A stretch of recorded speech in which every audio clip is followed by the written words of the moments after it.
আমরা আছি ভাগ্যকুলের পদ্মার পাড় বাজারের ঠিক পাশেই।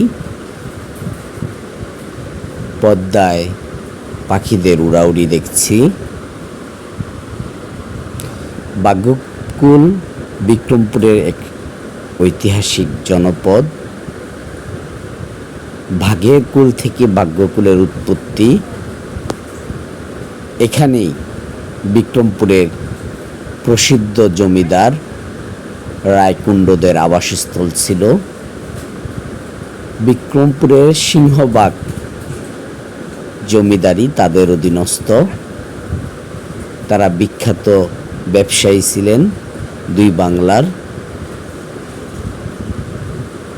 1947 সালে দেশ বিভাগের মধ্য দিয়েই তারা পূর্ব বাংলা থেকে পশ্চিমবঙ্গে স্থানান্তরিত হয়।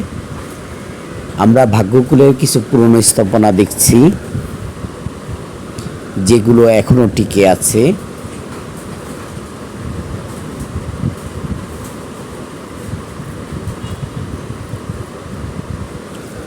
এটি বর্তমান পানি উন্নয়ন বোর্ডের অফিসের সামনে বা র্যাব পুরো অফিস 11 অফিসের ভিতরের এই পুরনো স্থাপনাগুলো দেখা যায়, যেগুলো জমিদার হরেন্দ্রলাল রায় তাদের সমসাময়িক সময় স্থাপিত। আমরা আজ সেগুলি ঘুরে দেখছি। একটি নৌকা দেখা যাচ্ছে।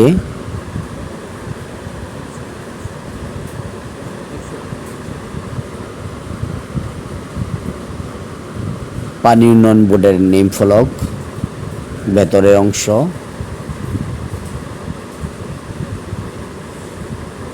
একটি পুরনো ঘর।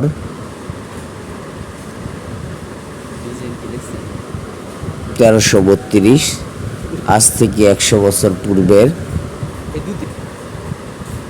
পুরনো ইট। একটি তুলসী গাছ।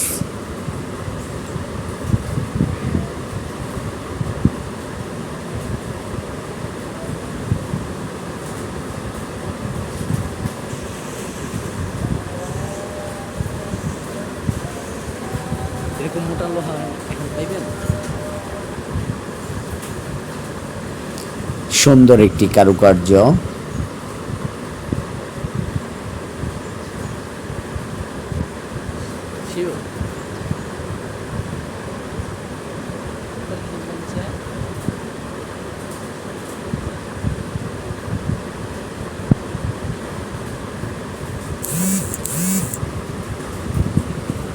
এমন অসংখ্য স্থাপনা এখনো টিকে আছে ভাগ্যকুলে কালের সাক্ষী হিসেবে, যেগুলো দেখতে পারেন।